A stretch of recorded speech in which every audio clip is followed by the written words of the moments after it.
There was a very telling discussion about this on MSNBC last night where, you know how you're not supposed to say the quiet part out loud? Well, it happened in a discussion between Lawrence O'Donnell and Rachel Maddow, which I'm going to play for you in part. Listen to this, SOT 6.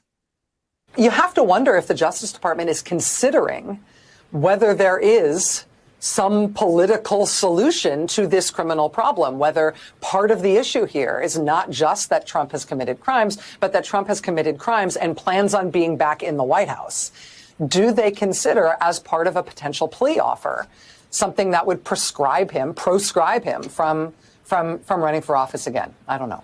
I would imagine if anything like that happened, that it would have to come from the defense side of the negotiation, that the Trump team would say, oh, by the way, and with this, we will also, drop out of the race for president. Otherwise, it would put the Justice Department in this position that Donald Trump claims they're in. He claims they're trying to stop him, simply trying to stop him from becoming president again. And that's the only reason they're doing this. Pretty extraordinary, Victor. It's insurrectionary. I mean, she just sort of outlined a process which she apparently approves of or would like to envision to happen, in which the major presidential candidate is forced out by kind of the threat of a conviction, which would necessitate him bowing out.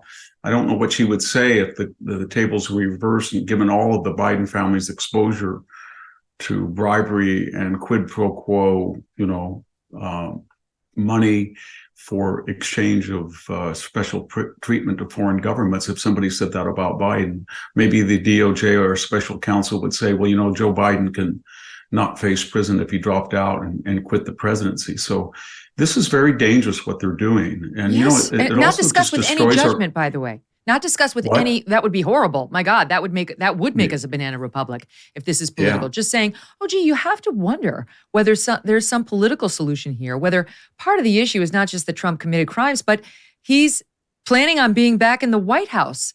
Right. You do have to wonder that, Rachel. That's what most of the country that isn't a hard partisan hack is concerned is happening right now. And we have a deep problem with it. We do. And they seem oblivious. They're so morally smug and narcissistic. They don't think that anybody on the right would ever cease playing by the Marcus of Queensberry rules and just say, you know what? These people don't understand anything. And when we take power, we're going to clean house. And we're going to do it legally, but we're going to clean house. They get outraged and shriek. And this is after the Russian collusion Mueller hoax. It's after the Russian disinformation laptop hoax. It's after the bogus first impeachment.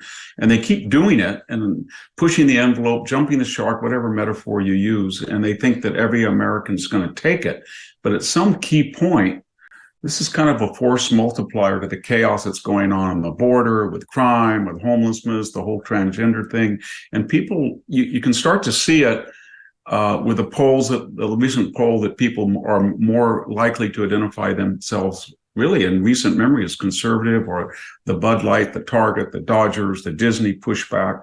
I don't think they understand. They keep poking, and they're creating a really angry American public that's also afraid, Megyn, because they feel that if you've got people at the highest levels, like a McCabe that can lie under oath 4 times, or like a Comey that can feign amnesia 245 times, or Clapper or Brennan at the highest, CIA directors, and they can lie and admit they lie, and there's no exposure, or Hillary can destroy devices under subpoena, or the FBI can wipe clean telephones under subpoena, and there's no consequences, then people say to themselves, well, what?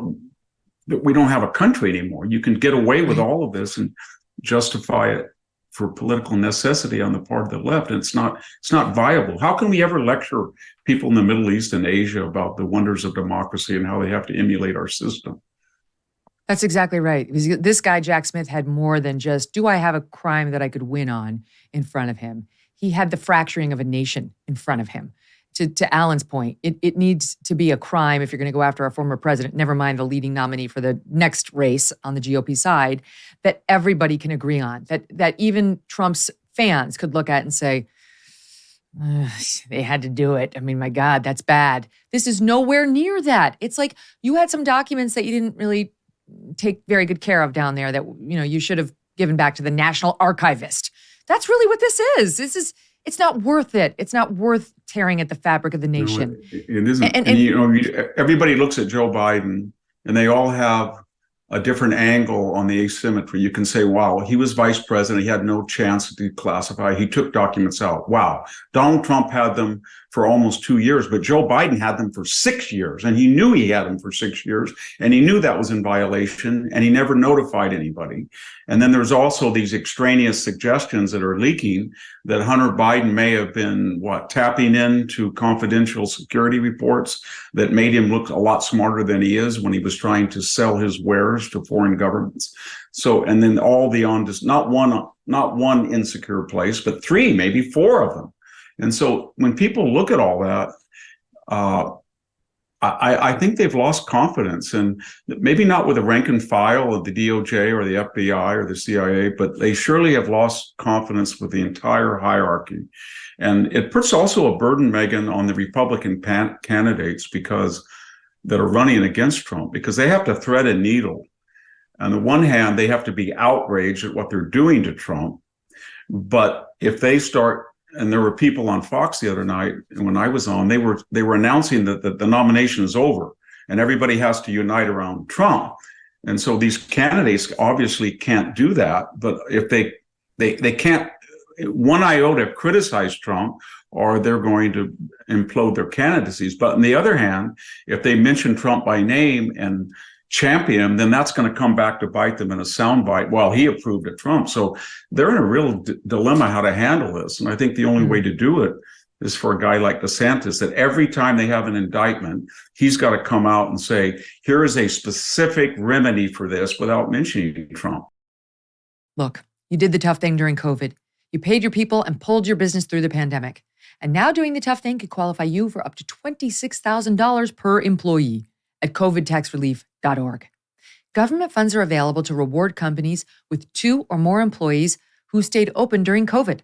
It's not a loan, and you don't have to pay it back. The program's complicated, but no one knows more about it than the CPAs and tax experts at covidtaxrelief.org. You pay nothing up front. They do all the work and share a percentage of the cash they get you.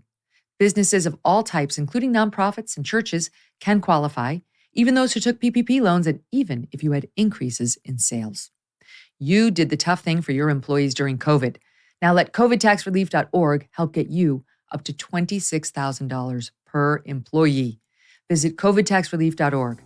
covidtaxrelief.org, covidtaxrelief.org. Hey, thanks so much for watching. If you like what you just saw, hit the subscribe button for more clips and full episodes.